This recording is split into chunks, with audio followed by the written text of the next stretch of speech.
나는 이승만입니다. 미국 와싱턴에서 해외에 관계한 우리 2,300만 동 보에게 말합니다.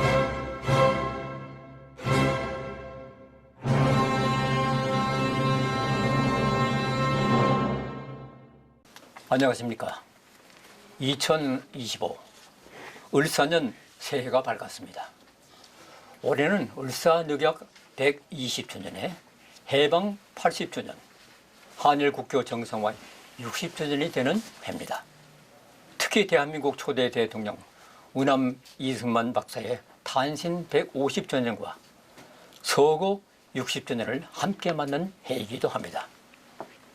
대한 올해는 우리 민족의 생존과 함께 동북아시아의 번영을 이끌어낸 위대한 리더 국부 이승만의 생애 전반을 조명하는 다큐멘터리를 최초로 제작, 유튜브 방송인 저희 KJTV를 통해서 방송하는 야심찬 기획을 세웠습니다. 오늘 이 시간이 앞으로 40여 차례에 걸쳐 방송될 대한민국 국부 이승만의 첫 방송입니다. 이번 특집 방송에 앞서 제작진은 월간 대한 언론을 지면을 통해서 국부 이승만을 연재해오고 계신 인복일 선생님에게 제작 전반에 관한 자문을 받아왔습니다. 인 선생님은 조선일보에서 편집국장을 지냈고 현재는 인터넷 신문인 뉴데일리 회장으로 계시면서 뉴데일리 신문에도 이승만 박사의 전기를 써오고 계십니다. 오늘 이 자리에 모셨습니다.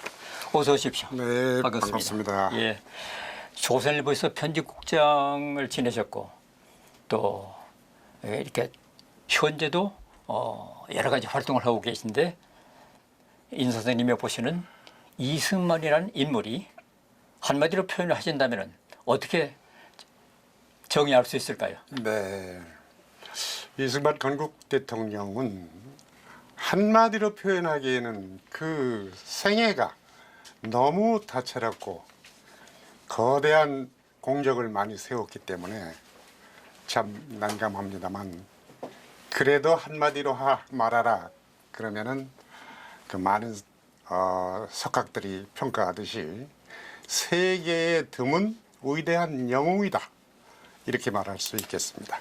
예. 국내적으로는 이미 20대 때 한성 감옥에서 대한민국을 설계했어요. 그러니까 대한민국은 한성 감옥에서 잉태했다라고 말할 수 있습니다. 그것을 그 옥중에서 쓴 책 독립정신에 상세히 기록해 놓았죠. 그리고 그 설계대로 40여 년간 망명 독립운동을 하면서 드디어 대한민국 한민족 역사상 최초의 자유민주공화국을 건국합니다. 그래서 우리는 그분을 국부라고 말하죠. 건국의 아버지 또는 대한민국의 아버지입니다.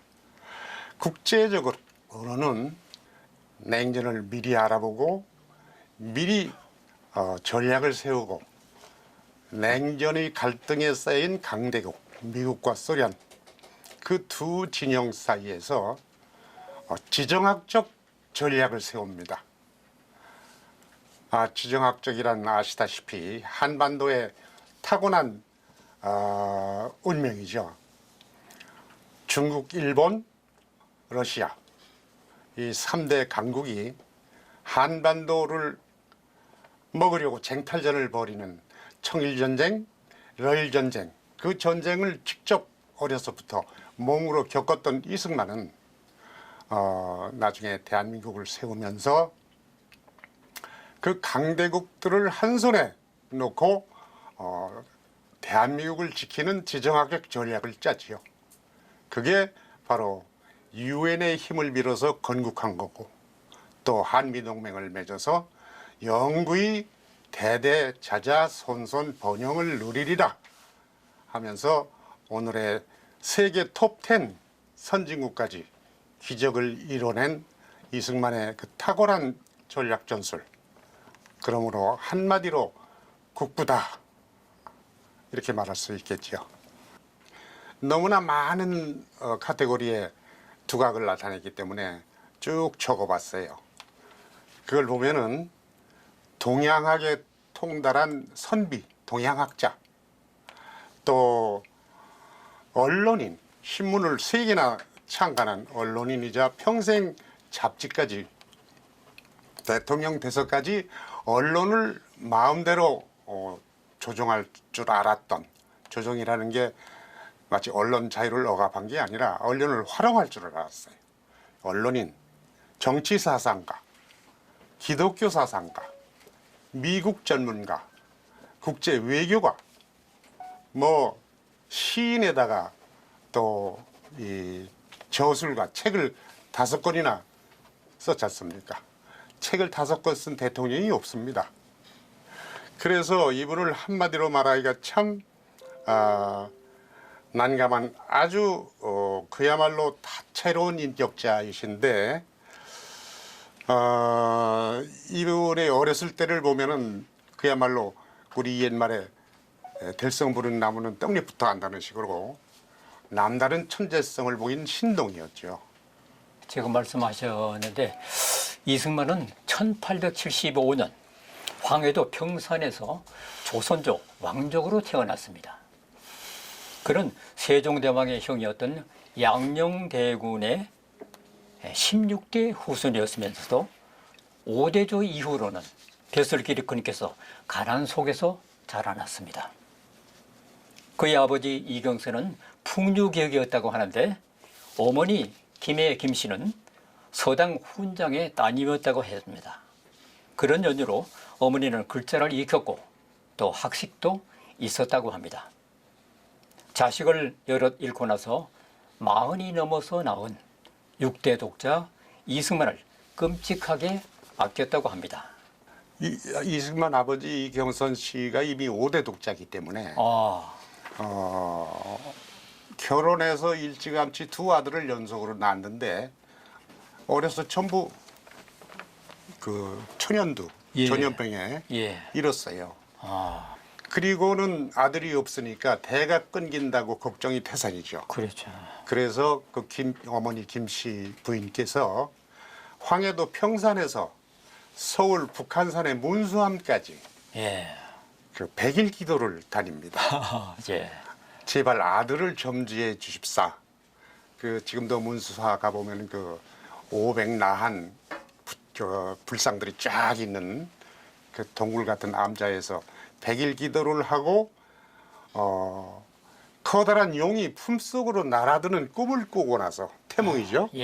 그러고 이승만을 잉태한 거예요. 얘가 이제 돌잔치에 잔치상에서 붓을 잡았어요. 처음. 붓을 잡으니까 부모님들이 너무 좋아서 와, 우리 아들이 큰 학자가 될 모양이구나. 그래가지고 옛날 그 맹모 삼촌처럼 평산에서 서울로 이사를 옵니다. 서울 이사 와서도 금방 도동에 정착한 게 아니고 낙동, 염동 이런 데 있다가 이제 도동으로 옮겨가지요. 그때 이제 이름이 용입니다.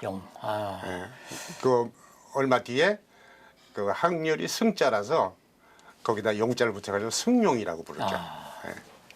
승용이라고 부르다가 13살에 과거 시험 보러 갈 때, 그때 이제 과거 시험 본다는 건 이제 성인이 되니까 그때 호도 우남으로 짓고 이름도 승만으로 바꿉니다.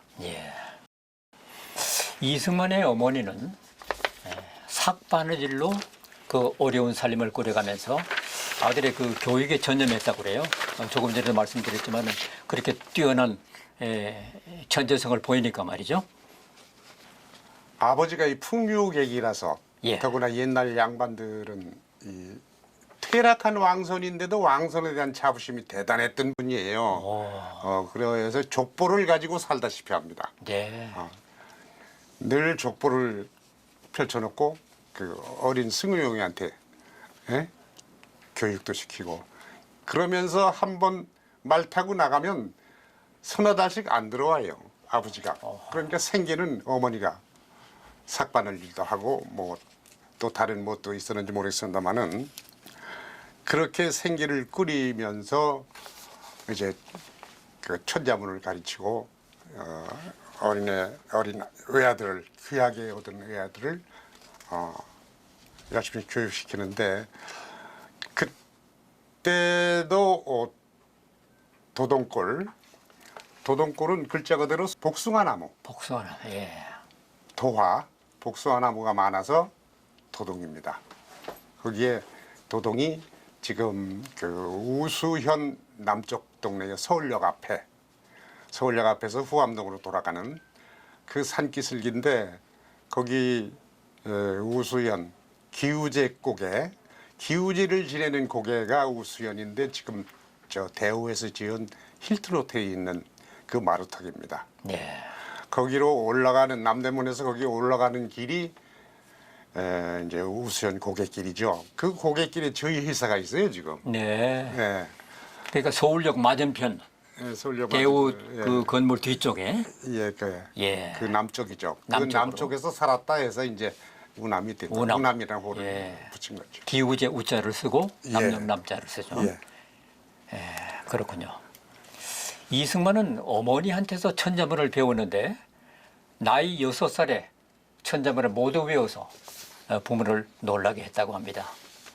어린 이승만에게 남다른 특징 몇 가지가 있어요. 예. 그 기록을 바탕으로 좀 설명을 해드리면은 첫째 이승만 어린이는 호기심이 유난히 왕성했어요. 그리고 이 기억력은 물론이거니와 이 집중력이 대단했습니다. 어머니는 그에게 한시 지키를 또 가르쳤는데 그의 첫 작품이 이렇습니다. 바람은 손이 없어도 나무를 흔들고 달은 발이 없어도 하늘을 건너간다. 이제 막 천자문을 암송한 17살의 어린이가 자연을 벗어나서 시를 지었다는 것이 참으로 놀라운 일입니다. 예. 이승만은 사헌부 대사원, 사관원 대사관을 지낸 이근수라는 분이 세운 서당에 다녔는데 이근수는 어떤 사람인가? 을사조약 후에는 조약을 무효로 하고 을사오적을 처단할 것을 요구하는 항일 상소문을 올린 애국자입니다. 그는 같은 양녕대군의 후손으로 학렬은 이승만의 조카뻘이었다고 합니다. 이 도동서당에서는 뛰어난 선비들이 30여 명의 양맛집 아이들을 가르쳤다고 합니다. 이승만 신동은 이제 천재가 됐습니다. 이승만은 학생들 중 항상 학업 성적이 높았고 17살 무렵에는 동양의 경전인 사서삼경을 모두 뗐다고 합니다. 어려서 이승만이 어떤 어린이였는지를 좀 더 소개를 하면은 예. 한 가지 새로운 것에 빠지면은 그야말로 폭 빠져가지고 밥 먹는 것도 잊을 정도로. 예컨대 나비를 좋아해서 나비를 쫓아다니고 나비 구경을 하면서 그림을 그립니다. 이 그림 그리기를 참 좋아했어요. 나비 그림을 계속 그리니까 그 친구들이나 그 훈장이 저녁 이나비다 그렇게 놀렸어요. 예. 그러니까 이 친구가 나비를 그리다 말고 꽃을 그립니다. 꽃밭에 돌아다니면서 이것저것 꽃을 뽑아다가 서당 마당에 심어놓고 그것만 들여다봐요. 그리고 방에 들어와서는 그림을 그려요. 네. 그러니까 훈장이 뭐라냐면 저 녀석 꽃 귀신에 홀렸구나. 그러니까 그래도 들은 척도 안 하고 이제 훈장 얼굴을 그려요. 네. 개상하게 그려서 놀려요. 예. 예. 그리고는 또 이 무엇을 하느냐 하면은 소설을 읽어요. 소설. 예. 이 저 학과 공부에 남보다 먼저 공부를 마치고 다 외우고 예. 나서 소설을 읽어요. 삼국지를 손에 들더니만 열흘 동안이나 방에 틀어박혀서 꼼짝도 안 했다는 거죠. 예. 어디 저 그 서당 청지기 방이 있는데 그 청지기 방에 숨어가지고 소설을 읽는데 수호지다, 구운몽이다, 서상기다 무슨 이런 소설들은 예. 열심히 읽고 그 다음에는 그렇다고 이 학과에 등한히 한 것도 아닙니다. 도강이라는 게 있어요. 도강이라 하면 공부한 걸 한꺼번에 시험을 보는 거예요. 월말고사, 기말고사 이런 걸 보는데 시험마다 장원을 합니다. 30여 명 그 서당 학생들 중에 항상 1등을 하니까 아버지가 믿을 수가 없어서 예. 훈장한테 찾아가가지고 이게 정말이냐 그러니까 정말이다. 당신 아들은 한 가지 가르치면 10개를 알고 10가지도 모자라서 더 가르쳐달라고 졸라댄다. 아, 천재는 천재였군요. 네, 성격이 그래요. 네. 그렇게 집요한 집념이 강한 거죠. 그래가지고 또 무슨 일이 있는가 하면은 그 청지기가 민요를 부르니까 예. 경상도 민요를 부르니까 나도 가르쳐줘. 그래가지고 그거를 가사를 적어가지고 그걸 외워서 날마다 소리꾼이 되는 거예요 이제. 하하. 이게 뭐든지 새로운 것에 접해서 마음에 들면 그냥 집착이 강한 거예요. 예. 그 성격이 평생을 가는 거죠. 그렇습니다. 당시 양반 자제들의 공부는 오로지 과거 시험에 합격하는 것이라 해도 과언이 아니었습니다. 이승만도 계속 과거에 응시했죠. 그러나 그 결과는 늘 낙방이었습니다. 부모님이 낙심도 클 수밖에 없었지만은 신동에서 천재로 자랐지만은 정말 과거 시험에만큼은 운이 없었던 것 같습니다. 당시 과거 응시생 수는 한 번에 무려 15만 명 정도 몰렸습니다. 그중에 급제자는 5명 정도였습니다. 요즘의 입시 지옥을 방불케 하죠. 그런데 높은 경쟁률보다 더욱 심각했던 것은 바로 부정부패였습니다. 당시 과거 제도 자체가 썩을 대로 썩었던 것이죠. 권문 세가에서 태어나지 않았다면 과거 급제는 꿈같은 일이었습니다. 이승만같이 가난하고 힘이 없는 청년들에게는 급제란 거의 불가능한 것이었습니다. 이승만을 절망케 했던 과거 제도는 1894년에 와서야 역사 속으로 사라집니다.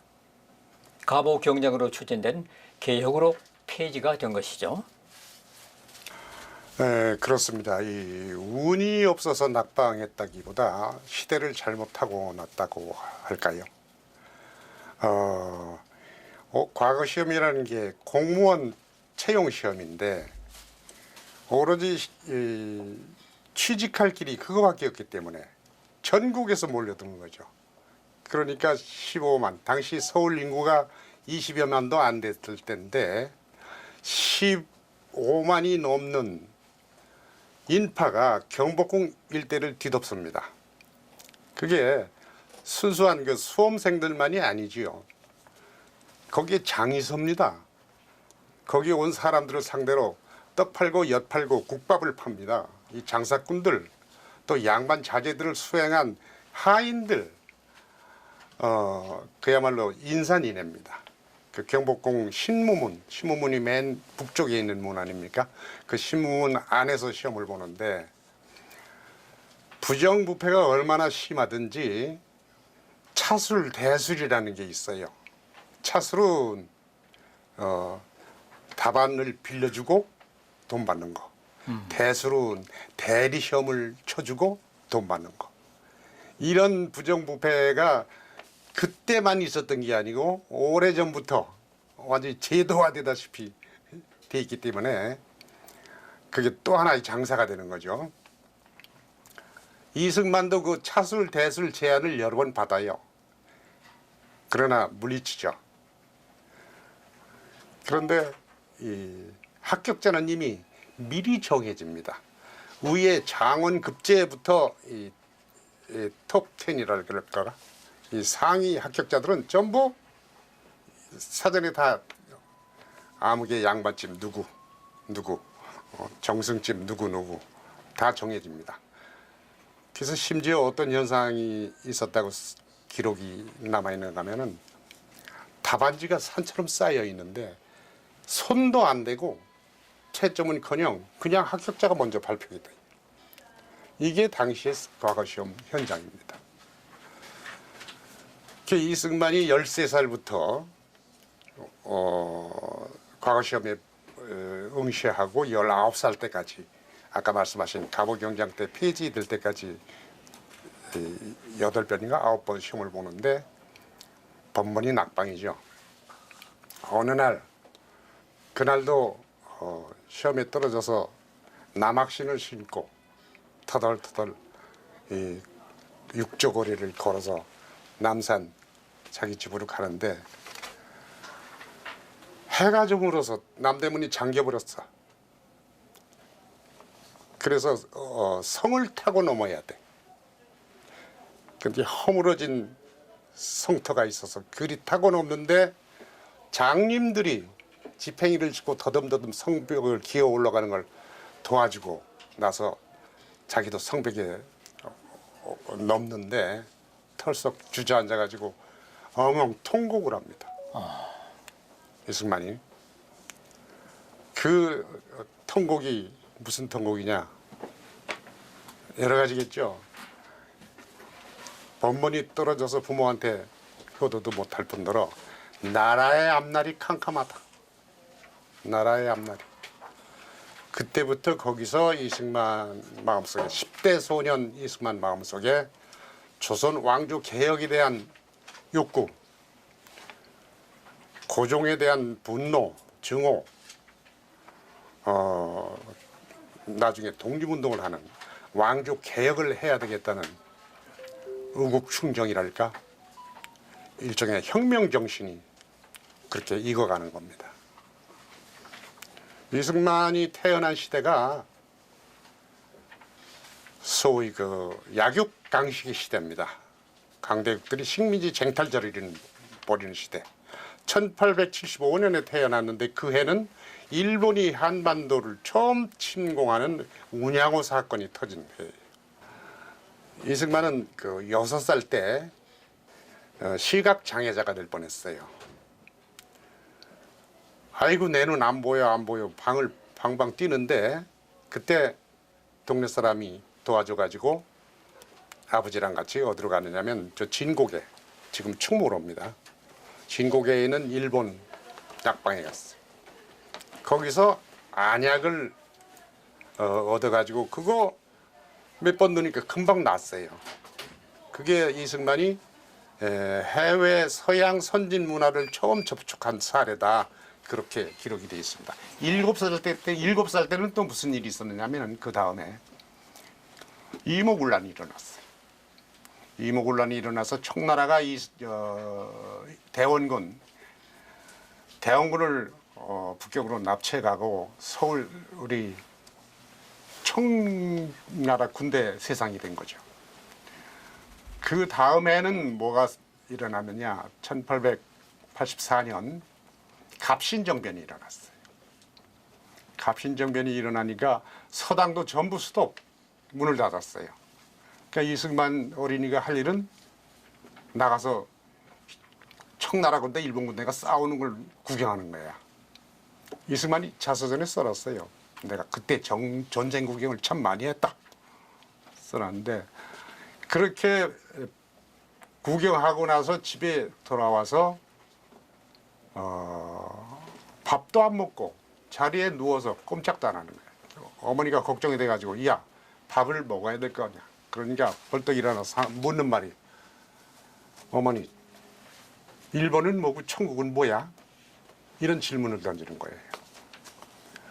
그때 어린 이승만이 처음 국제관계에 대한 질문을 한 거죠. 예.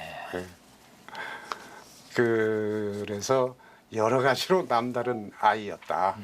이런 기록들이 있습니다. 예. 이승만은 이모군란, 갑신정변, 동학운동으로 이어지는 격변의 세월을 겪으면서 조선의 전통적인 방식의 한계를 느꼈습니다. 비록 과거에는 합격하지 못했지만 한학 공부는 그의 평생에 지울 수 없는 영향을 미쳤습니다. 사서삼강에 능통하고 또 동양 역사와 한시에도 뛰어난 인류 수준의 동양 지식인 이승만은 당시는 동양과 서양이 운명처럼 교차하던 시대였지만 시대와 운명은 동양에 정통해진 이승만의 발길을 서양으로 이끌었습니다. 네, 제1편은 여기서 마무리를 하겠습니다. 다음 제2장 배제학당 시절을 준비하는데 무엇보다 기독교를 만난 이승만에 대해서 알아보도록 하겠습니다. 오늘 수고 많으셨습니다. 감사합니다. 고맙습니다. 수고하셨습니다.